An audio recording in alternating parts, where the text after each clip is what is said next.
God's story, Jacob and Esau. So part of God's story is about twin brothers, and it begins like this. Once, there were twins named Jacob and Esau, and they didn't get along. They actually started fighting before they were born. Then during birth, Esau came out first, but Jacob was holding on to his heel. That's not normal, and they even look different. The Bible says Esau's body was covered in so much red hair, it was almost like he had clothes on. Jacob's skin was smooth.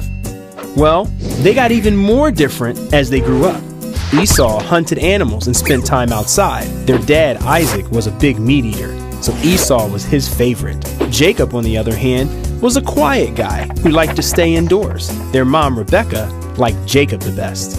The Bible doesn't talk much about Jacob and Esau as kids, but we do know Esau was lucky to be the oldest because he had what's called a birthright. That meant Esau would be in charge of their family, including all their money, land, and stuff. Jacob would probably have to work for his brother Esau, and their dad Isaac would give Esau a blessing, which means Isaac would ask God to take care of his oldest son Esau in an extra special way. Well, you probably think Esau was pretty excited about this, but he wasn't. In fact, one day he gave it up.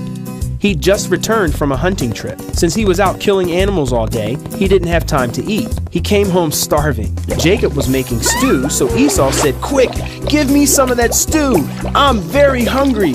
Now, Jacob was a little sneaky, so he didn't just share the stew with his hungry brother, which would have been nice. Instead, he said, "First, sell me your birthright." And guess what? Esau said yes. It's a little like paying $1 million for a bowl of mushy soup.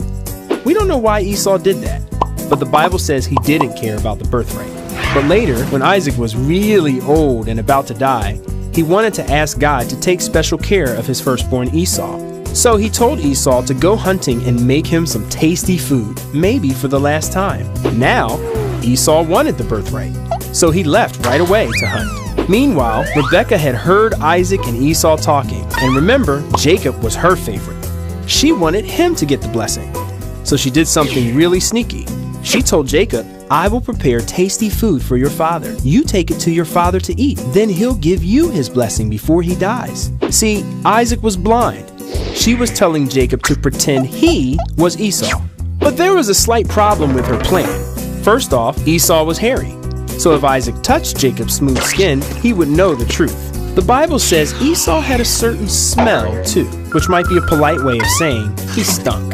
I mean, imagine how smelly a guy would be if he was always sweating and getting dead animal blood stuck on his clothes and matted in his hairy skin. And this was before deodorant. So even though Isaac was blind, he might smell Jacob or touch his smooth arm and know the truth. Well, Rebecca was sneaky like Jacob. She told Jacob to put sheepskin on his arms and wear some of Esau's smelly clothes. Now Isaac would never know. And even though Isaac wondered why the voice sounded like Jacob, guess what? The trick worked. Jacob got the blessing. Now Esau would have to work for him. As you might imagine, Esau was furious. In fact, Rebecca had to help Jacob run away so Esau wouldn't kill him. What's really crazy about this story is Jacob messed up big time. But he really did get God's blessing. Esau even forgave him later. We don't know why God let this happen, but the truth is we all mess up sometimes, and God still wants us to be part of his story. And that's the story of Jacob and Esau. So, in case you missed it, here's the quick version. Jacob and Esau were twins. They were different. Jacob tricked Esau. Esau sold his birthright for stew. Later, Esau wanted his blessing. Rebecca helped Jacob trick his dad Isaac. Jacob got Esau's blessing. Esau was furious. Jacob ran away, but God still blessed him. And that's a part of God's story.